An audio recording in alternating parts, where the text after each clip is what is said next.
Bienvenidos a Alcanzando el Conocimiento, una herramienta vital. La ciencia y la tecnología lo que nos ayuda es estar informados y comunicados. Son la clave para salir de muchos de los problemas, de muchas de las cosas, las necesidades del país y del mundo. México tiene más de 17 millones de fumadores activos, de los cuales 7 millones fuman diariamente. Comparte con nosotros sus experiencias. La ley es para cumplirse ya y no en 6 u 8 años. Estas son algunas de las preguntas que se hacen. Alcanzando el conocimiento, Herramienta vital. Bienvenidos a Alcanzando el Conocimiento, una herramienta vital. Nos encontramos con el ex senador Francisco Javier Castellón Fonseca y catedrático de la Universidad de Nayarit. Gracias por estar con nosotros. Muchas gracias, Berta. Es para mí un gusto estar aquí contigo en este programa. Platícanos, ¿cómo ves? Tú estuviste en 2 legislaturas en el Senado. ¿Cómo ves a la ciencia y la tecnología en este momento? Bueno, si uno ve en retrospectiva, no solamente los 6 años que estuvimos nosotros en la legislatura, sino un recorrido un poco más amplio, te darás cuenta que hay ya un desarrollo, un cierto desarrollo que se nota quizá desde los años 80, 90 a la fecha. Hay un sistema que prácticamente está, no solamente un sistema nacional, hay también sistemas estatales de ciencia y tecnología. Los congresos han reconocido las comisiones de ciencia y tecnología en los estados y han promulgado leyes estatales. Ha habido ya el reconocimiento de la innovación como una etapa fundamental en la cadena de ciencia y tecnología e innovación. Ha habido un incremento presupuestal importante, sostenido, porque había estado menguado durante mucho tiempo, que finalmente le otorga a la ciencia poco a poco el lugar que debe tener. Sin embargo, todavía hacen falta muchas cosas que tienen que ver con la manera como se aplican esos recursos.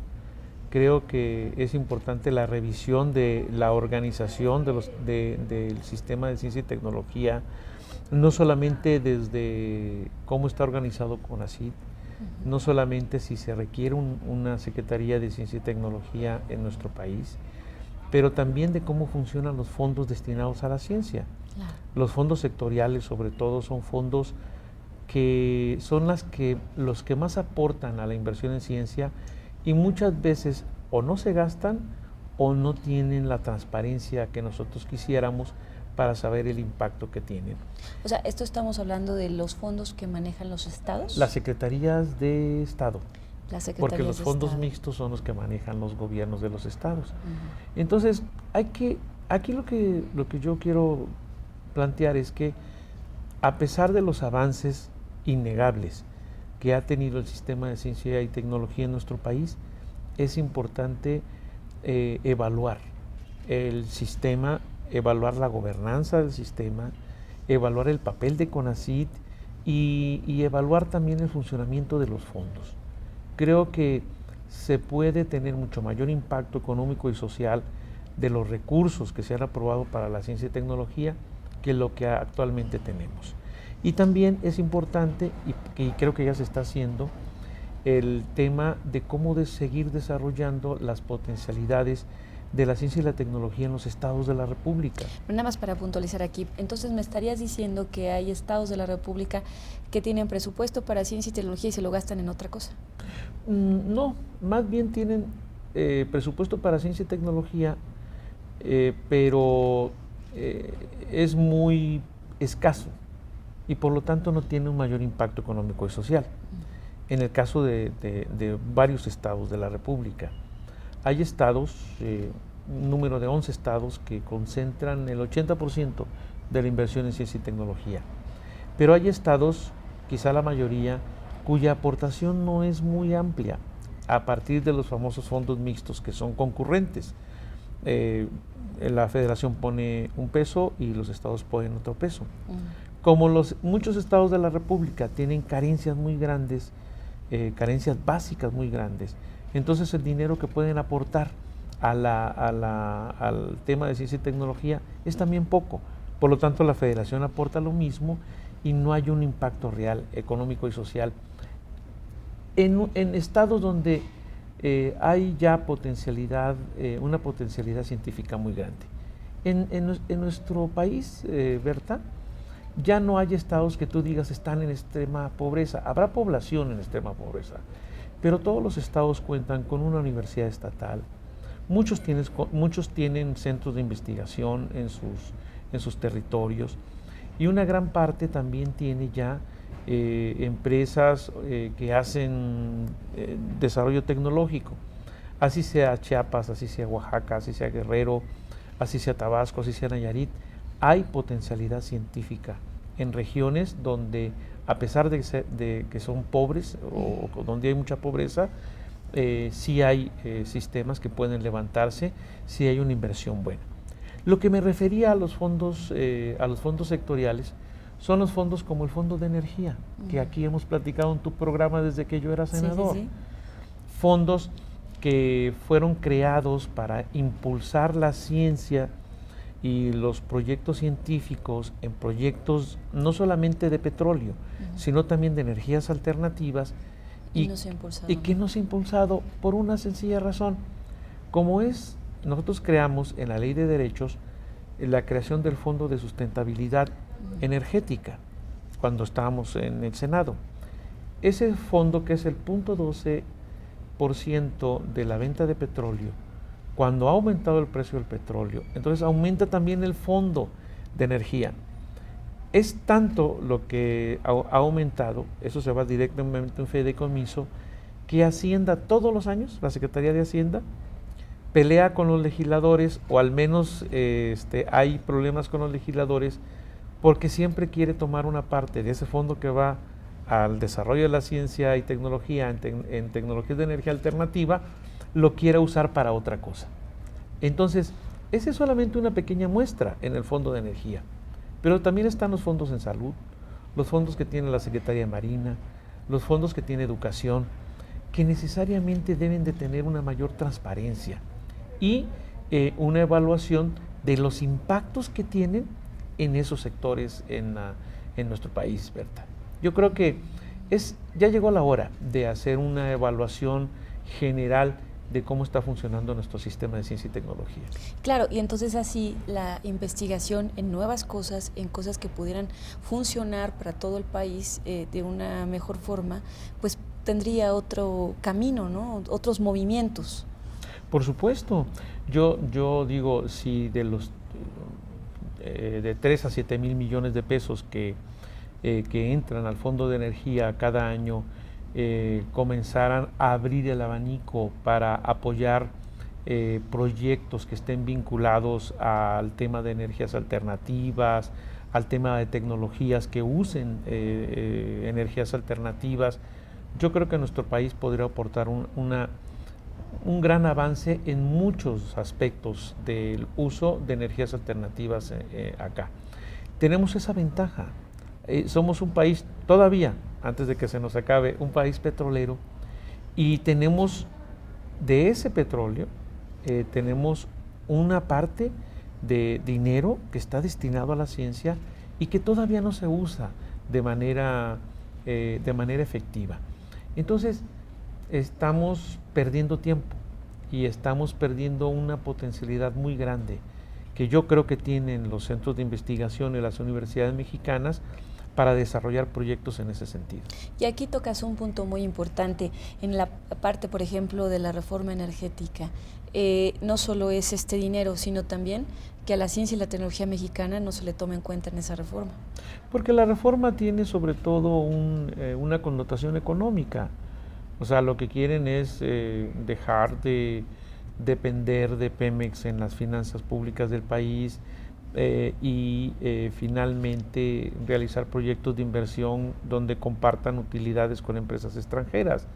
La verdad, a mí me parece, para solamente tocar de ladito este tema, me parece una visión muy parcial de una reforma energética, porque creo que el tema de la ciencia y el desarrollo tecnológico debe ser fundamental, porque ¿qué va a pasar cuando a nuestro país se le acabe el petróleo? está bien. No se hizo nada. No se hizo nada, o sea, compartiríamos utilidades con las empresas transnacionales que supuestamente serán socias para rescatar el petróleo de la parte más profunda, pero nuestro sistema de ciencia y tecnología que pudiera desarrollar tecnologías de exploración en aguas profundas u otro tipo de tecnologías, no se desarrollaría. Entonces, ese es el tema. Lo ven a corto plazo, lo ven de manera inmediata, lo ven como un negocio, pero no ven el futuro del país. Y yo sé que tú y yo compartimos la idea de que el desarrollo en la ciencia y la tecnología y la innovación de este país es lo que nos va a construir el país que viene. Entonces, si en esa visión, en esa imagen de la reforma energética no consideran la forma de crear un sistema robusto de desarrollo científico y tecnológico en tecnologías alternativas, México pasará, en cuanto se nos acabe el petróleo, porque el petróleo no es eterno, a ser un país dependiente en todos los sentidos. Entonces, ese es el peligro, Berta. Ahora, otro tema que se manejó en la mesa en la que estabas, el asunto del crear el Sistema Nacional de Legisladores justamente para atender estas necesidades, porque luego no fue tu caso, o sea, tú pues eres científico de formación, llegaste a la parte legislativa y pues lo hiciste muy bien, pero muchos pasan en las legislaturas y pues sin duda en los estados de la República, pues nada más como el premio de consolación que les dieron la Comisión de Ciencia y Tecnología. Entonces, a veces ni están enterados de las necesidades, ¿no? Y cómo articular y vincular todo este sistema. ¿Cómo es esta propuesta? Bueno, desafortunadamente en los congresos estatales, pero también en la Cámara de Diputados, en la Cámara de Senadores, a la hora de la distribución de las presidencias de las comisiones, lo que cuenta es el peso específico del número de legisladores que tiene cada partido. Entonces, dependiendo del peso que tengan, se reparten las comisiones que luego tienen mayor impacto político. Las de Hacienda, las de Presupuesto, la de Gobernación, la de Puntos Constitucionales, la de Estudios Legislativos. Y la de Ciencia y Tecnología es así como del segundo o el tercer cajón. Yo lo que les acabo de comentar a los legisladores locales es que no se sientan del segundo ni del tercer cajón. La verdad, ser presidente de una comisión de ciencia, y más en un estado, es realmente tener la posibilidad de generar desde ahí políticas públicas y leyes y políticas de fomento a acciones que van a construir futuro. Entonces, es importante, por ejemplo, generar este sistema nacional de legisladores en ciencias, como lo propuso el senador Romero Hicks, porque el tiempo que pasan los legisladores o que pasamos los legisladores en las cámaras parecería mucho, pero la verdad es un suspiro. Yo les decía, Alichu Macero dijo alguna vez que la vida era un relámpago entre dos eternidades. Bueno, pues una legislatura no es ni un halo de luz en medio de esas dos eternidades. La verdad, los 3 años que tiene un legislador local para poder desarrollar acciones que impacten realmente en la realidad económica, social, científica, educativa de un estado son muy pocos. Entonces, el sistema yo creo que debería fortalecer el conocimiento de los diputados que van ingresando a una legislatura para no llegar sin ningún tipo de armas, sin ningún tipo de elementos que les pueda servir para hacer una gran función como legisladores. Entonces, creo que es importante que se enteren de los temas que se discuten a nivel nacional, de la legislación a nivel nacional, para no inventar el hilo negro, y de cómo en otras legislaturas locales están avanzando. Este sistema, de verdad, es algo que sí tendría un impacto sobre la vida, no solamente sobre la vida legislativa local, sino sobre el desarrollo de los sistemas de ciencia y tecnología en los estados. Porque en la brega legislativa nacional y local, la política cuenta mucho. Entonces, si hay espacios o coyunturas, por ejemplo, políticas que se presenten, por ejemplo, ahora la discusión de reforma energética o la reforma educativa, en los estados pueden darse otra cosa, dejan de lado temas prioritarios, como en este caso el desarrollo de la ciencia. cuando un legislador tiene muy clara la perspectiva de lo que puede hacer en 3 años, aun cuando haya coyunturas muy fuertes a lo largo de su legislatura, va a poder sacar cosas que sí contribuyan a ir desarrollando el sistema en un ámbito estatal. Ya.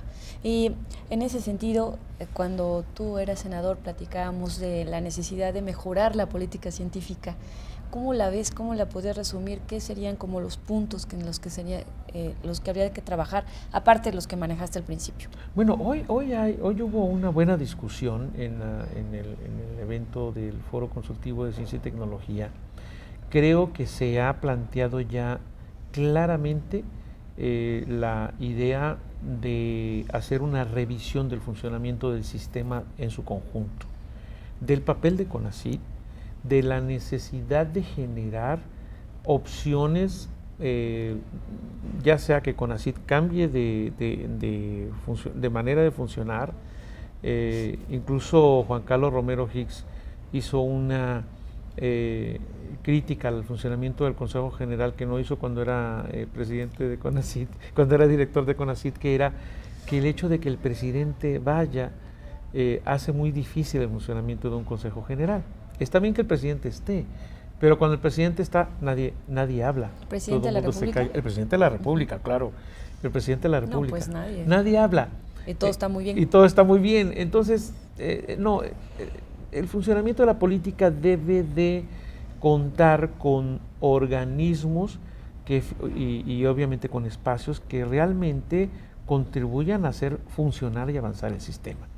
El tema de los recursos, yo creo que es un tema que deberá abordarse en la medida en que se llegue a un acuerdo de un nuevo funcionamiento del sistema.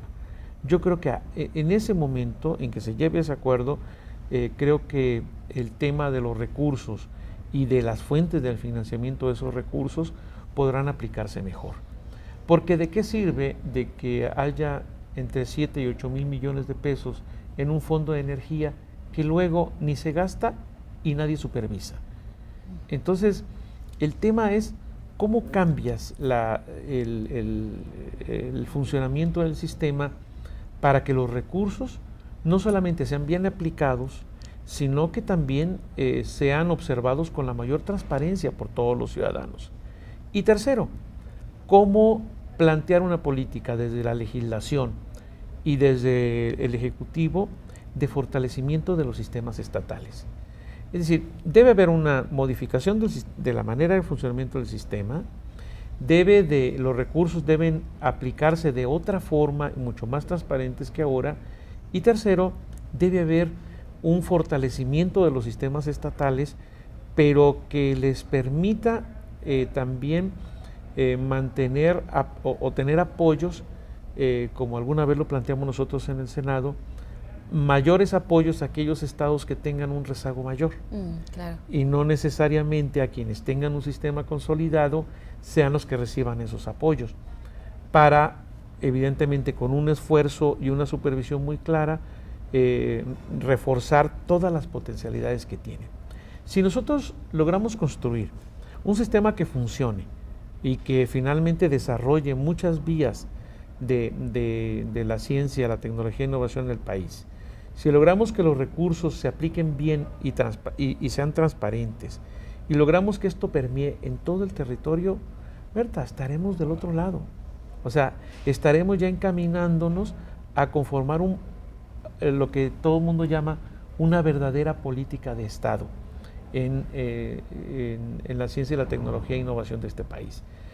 Llegar al 1% del Producto Interno Bruto o al 1.2 será solamente, deberá ser solamente un tema de disponibilidad de recursos y no de restricción a un sistema que no funciona. Entonces yo creo que esas tres grandes rubros que deberán ser revisados nos llevarán a construir esa política de Estado en ciencia y tecnología que necesitamos construir en este país. ¿Y siendo realistas, lo ves posible en los próximos años? Sí, porque poco a poco hay un cambio en la modalidad del financiamiento público en el país. Si la reforma fiscal que se acaba de hacer solamente sirve para seguir gastando en cosas inútiles, entonces no va a pasar nada. Pero si los recursos que los diputados acaban de aprobar para el financiamiento del gobierno federal y de la economía mexicana, que tendrá que recibir un impulso de esos recursos, se respaldan estos esfuerzos que van a ser multiplicadores, entonces las cosas cambian. Desafortunadamente, no digo desafortunadamente o afortunadamente, los humanos siempre vivimos de ilusiones. O sea, siempre pensamos que hay una nueva oportunidad, que seguimos para que las cosas cambien. En este momento hay una coyuntura que es, se tiene más recursos para hacer cosas. Si eso no se aprovecha, entonces quizá pasará mucho tiempo para que la ilusión se vuelva a instalar en nosotros. Pero creo que es la oportunidad, Berta. Hubo un cambio de gobierno, hubo un cambio incluso de partido político en el gobierno, hubo acuerdos entre los principales políticos para respaldar temas de interés, entre ellos la ciencia y la tecnología. Entonces, bueno, ese es el momento en que creemos que las cosas puedan caminar para bien. Espero que la realidad luego no nos desilusione, pero yo espero, esa es mi ilusión, así somos los humanos, que estemos en un momento de construcción. Pues muchísimas gracias, y ojalá que la ilusión realmente se vuelva una realidad. Sí, pero a veces la realidad nos llena y nos llega de golpe, pero la verdad necesitamos empujar para que esas cosas ocurran. O sea, no podemos esperar a que sucedan o alguien las haga. Todos aquellos que tengamos alguna voz, incluyendo programas como el tuyo, que a mí siempre me ha gustado mucho, es importante que contribuyamos a que ello ocurra, porque no podemos esperar a que alguien más las haga o alguien más aporte. Creo que nosotros tenemos también, y el público que nos está viendo y nos está escuchando, también puede contribuir a exigir para que esa política de desarrollo científico sea una realidad. Porque si no decimos nada, de nueva cuenta puede ocurrir una decepción. Gracias. Muchas gracias, Francisco. Y gracias a todos ustedes por estar con nosotros aquí en Alcanzando el Conocimiento, una herramienta vital.